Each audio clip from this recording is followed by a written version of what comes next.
여러분 안녕하십니까? 복지TV 뉴스입니다. 아이를 키우는 학부모와 시민단체가 정부를 규탄하는 기자회견을 가졌습니다. 이들은 무책임한 정부에 대한 항의 퍼포먼스를 벌여 눈길을 끌었습니다. 정유림 기자입니다. 잇따른 아동학대 사건에 정부에서 뒤늦게 내놓은 처방은 어린이집 CCTV 설치 의무화와 가정양육 지원 강화. 이러한 보육 정책을 두고 분노한 학부모들이 거리로 나왔습니다. 근본적인 대책 마련보다 보여주기식 행정만 펼치는 정부를 규탄하기 위해서입니다. 이날 열린 기자회견에서 학부모와 시민단체들은 어린이집 아동학대를 비롯한 보육 문제는 그동안 공공의 책임을 돌아보지 않은 국가의 잘못이 분명하지만 정부는 아동학대 문제를 땜질식 대책으로만 넘기려 하고 있다고 비판했습니다. 도대체 아이를 놓으라는 건지 지금 우리나라가 이제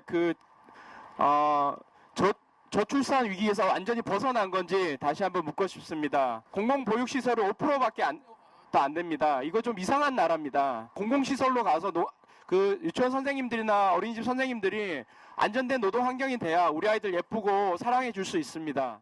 이날 참석자들은 보육의 국가 완전 책임제를 주장하며 국가 책임이 강화된 보육 정책을 시행해야 한다고 목소리를 높였습니다.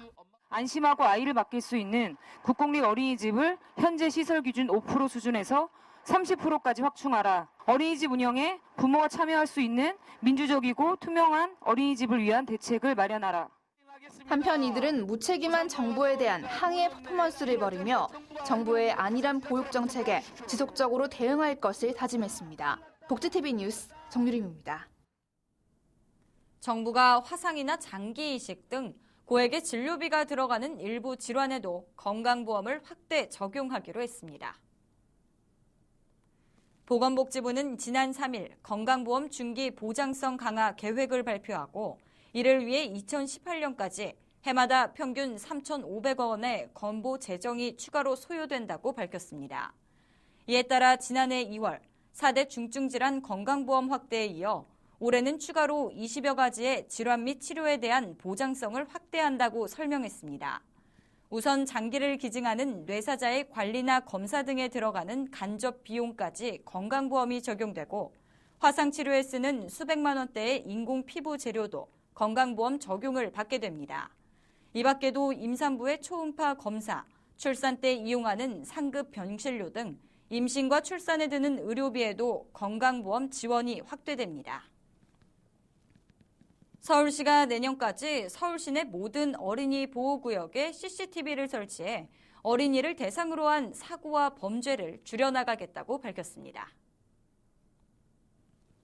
시는 먼저 올해 어린이 보호구역에 CCTV 302대를 설치하는 등 단계적으로 내년 말까지 CCTV 설치율 100%를 달성할 계획입니다. 설치되는 CCTV는 100만 화소 이상으로 자동차 번호판을 인식할 수 있을 정도의 성능을 가지고 있습니다. 또 효율적인 CCTV 운영을 위해 자치군의 통합관제센터 모니터링을 강화하는 한편 사생활 침해 우려가 있는 만큼 CCTV 설치 전 주민을 대상으로 행정예고와 공청회를 열 계획입니다. 지역의 자원봉사자들이 직접 복지 소외계층을 발굴해 공적 서비스와 민간 자원을 연계해 지원하는 좋은 이웃들을 아십니까? 지난 3일 2015 좋은 이웃들 연합 발대식이 열렸습니다. 보건복지부와 한국사회복지협의회가 마련한 이날 연합 발대식에는 지자체 공무원들을 비롯한 좋은 이웃들 봉사자들이 참석했고 2014년도 우수 수행기관에 대한 표창과 사례 발표 등이 이어졌습니다. 한편 지난 2012년 시작된 좋은 이웃들은 지난해 말 기준으로 봉사자 15,000명이 12,800여 건의 복지 소외계층을 발굴하고 식생활, 의료, 민간자원 44,200여 건을 연계해 지원했습니다. 한국의 명절 설날, 갓 한국에 온 결혼이민 여성의 경우 어색하고 어려운 날일 텐데요. 포항시 다문화 가족 지원센터가 이들을 위해 한국 예절 익히기 행사를 열었습니다. 박성호 기자입니다. 포항시 다문화 가족 지원센터는 3일 오전 10시부터 다문화 여성 20여 명이 참석한 가운데 떡국과 차례 음식 만들기 등 한국 예절 익히기 행사를 마련했습니다. 이제 결혼 이민 여성들이 이제 모두가 이제 한 집안의 며느리고 우리 한국에서 이때 명절을 지내야 되는 한 주부입니다. 설 명절을 지낼 때 이제 정말 우리 풍속을 그대로 익히면서 잘 지낼 수 있고 또 조상들을 위한 어떤 그 차례를 잘 지낼 수 있게 하기 위해서 오늘 이제 설 명절 음식을 준비를 했고요. 이번 행사는 결혼 이민 여성들에게 명절에 대한 부담감을 해소하고 자신감을 심어주기 위해 마련되었으며 다문화 가족 지원센터는 매년 결혼 이민 여성들에게 한국 문화와 전통을 이해할 수 있는 다양한 행사를 열고 있습니다. 이번에 제가 고향 못 가고 꼭 내년에 갈게요. 어머니 아버지 너무 보고 싶어요. 사랑해요. 모국에 방문할 기회를 갖지 못한 다문화 여성들에게 이번 행사는 한국 생활 적응과 긍정적 이미지를 심는 데 큰 도움이 되며 포항시는 앞으로 다문화 여성에 대한 지원을 아끼지 않겠다고 말했습니다. 포항에서 복지TV 뉴스 박성호입니다. 음악에 대한 열정으로 가득 찬 청소년들이 멋진 연주를 선보였습니다. 서울 노원구 청소년 교향악단의 정기 연주회가 열렸는데요. 최현미 기자가 전합니다. 지난 30일 노원 문화예술회관 대공연장에서 노원구립 청소년 교향악단이 정기 연주회를 열었습니다. 이번 연주회는 브람스와 슈만, 그 열정의 뜨거움으로부터라는 주제로 우리에게 익숙한 유명 피아노 곡들이 오케스트라 곡으로 재해석돼 무대에 올려졌습니다. 항상 새로운 시도를 합니다. 그냥 틀에 박힌 공연을 하지 않고 이렇게 멋진 실내악곡이라든지 독주곡을 이렇게 오케스트라 관현악곡으로 편곡을 해가지고 그리고 또 그것이 또 특별히 감성적인 곡들만 많이 골라가지고 이런 음악회가 또 감동을 줘야 되잖아요. 그래서 그런 부분에 저희가 초점을 맞춰서 연주해 준비. 특히 연주회 중간중간 송영규 지휘자가 곡에 대한 해설을 곁들여 관객들이 연주곡을 쉽게 이해하고 즐길 수 있도록 했습니다. 시립교향악단 듣는 것처럼 굉장히 감동이 컸네요. 청소년들이라고 믿기지 않을 정도로 수준이 높은 연주였던 것 같아요. 노원구립 청소년 교향악단은 올해로 창단 19주년을 맞았으며 음악에 대한 열정으로 가득 찬 관내 중고교생 50여 명으로 구성됐는데요. 프로 못지않은 실력으로 수준 높은 곡들을 소화하며 노원구를 대표하는 문화사절단으로 성장하고 있습니다. 복지TV 뉴스 최현미입니다. 경기도 용인시가 아동과 청소년의 정신건강 문제를 예방하기 위한 프로그램을 제공하고 있습니다. 용인시 건강증진센터에서는 아동과 청소년을 위해 지난해부터 기흥구 보건소에 마음톡톡 정신건강 프로그램실을 마련해 음악과 미술 활동 등을 통한 심리정서 문제 치유 프로그램을 운영하고 있습니다. 또한 정신질환이 있는 성인을 대상으로 주간재활 서비스를 운영하고 있으며 합창단 활동이나 공예요법을 통해 대인관계와 사회기술 능력 향상을 돕고 있습니다. 3년여 앞으로 다가온 평창 동계올림픽이 최근 준비 과정에 있어 논란이 뜨거운데요. 이러한 가운데 올림픽 시설의 사후 활용 방안을 고민하는 토론회가 열렸습니다. 염동열 새누리당 의원이 주최한 이번 토론회에서는 경기장을 연계한 올림픽 레인보우시티 조성과 시민들을 위한 사회체육시설, 노인들을 위한 항노화시설 등 다양한 생각들이 제시됐습니다. 염 의원은 이번 올림픽이 정부와 학계는 물론 개최지 주민들의 관심 속에 열리는 만큼 이번 토론회에서의 논의 결과가 국민 모두가 공감하는 올림픽 준비의 차원에서 정부 정책에 적극 반영되길 기대한다고 말했습니다. 한편 평창조직위원회에 따르면 이번 올림픽을 위해 새로 만들어지는 6개의 경기장 가운데 사후 활용 계획이 구체화된 곳은 3곳뿐인 것으로 나타났습니다.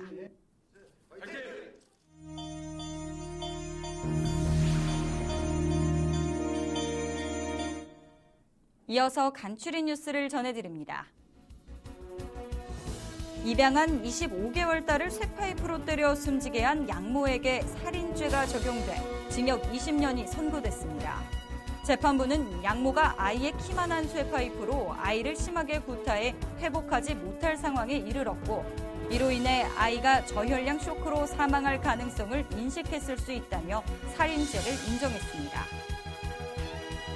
앞으로 장애인 거주시설에 거주하는 기초생활수급자에게도 영구 임대주택 신청 자격이 부여됩니다.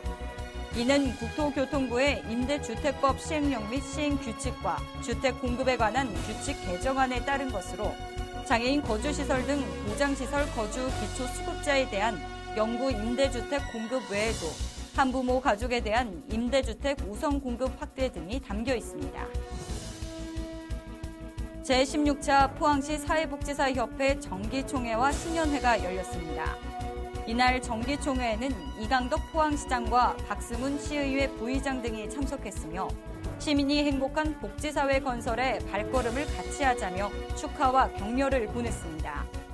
이날 이영 포항시 사회복지사협회장은 인사말을 통해 올해도 사회복지사들의 전문성 향상과 권익 증진을 위해 더욱 노력해 지역복지구연의 회원들이 주체가 되도록 이바지하겠다고 밝혔습니다.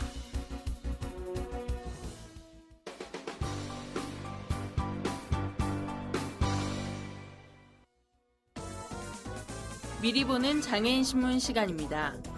먼저 첫 번째 기사는 장애인들이 이용하는 전동 휠체어 등 전동보장구가 사고 시 피해 보상이 필요하지만 대책이 막막하다는 내용입니다.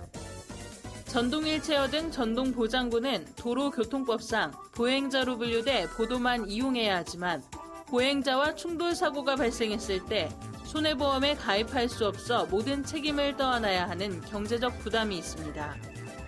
이에 전동 휠체어와 전동 스쿠터 이용자에 대한 운행 교육은 물론 사고 발생 뒤 생기는 배상 책임에 대한 지원 제도와 정책의 마련이 필요하다는 내용입니다.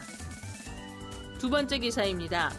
보건복지부와 국민연금공단이 기초생활수급자 근로능력 평가 제도를 개선해 올해부터 시행한다는 내용입니다.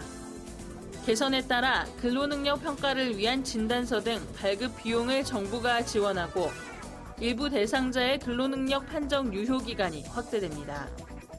현재 증상이 고착화된 경우에 한해 판정 유효기간을 2년으로 정하고 있었으나 앞으로 건강상 더 나아질 가능성이 없는 상태일 경우에도 판정 유효기간을 2년으로 확대해 나간다는 방침입니다.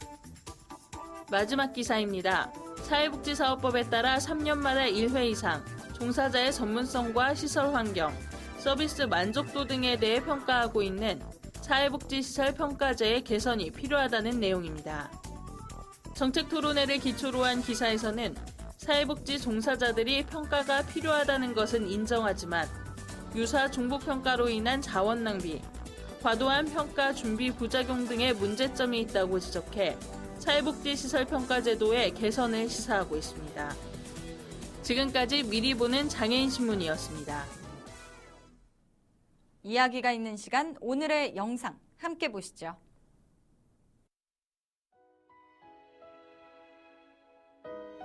얼마 전 마트 출입구를 막고 있던 연석.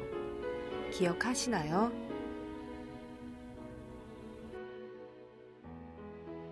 촘촘하게 세워진 연석들로 인해 이동 약자들의 출입이 제한되었었는데요.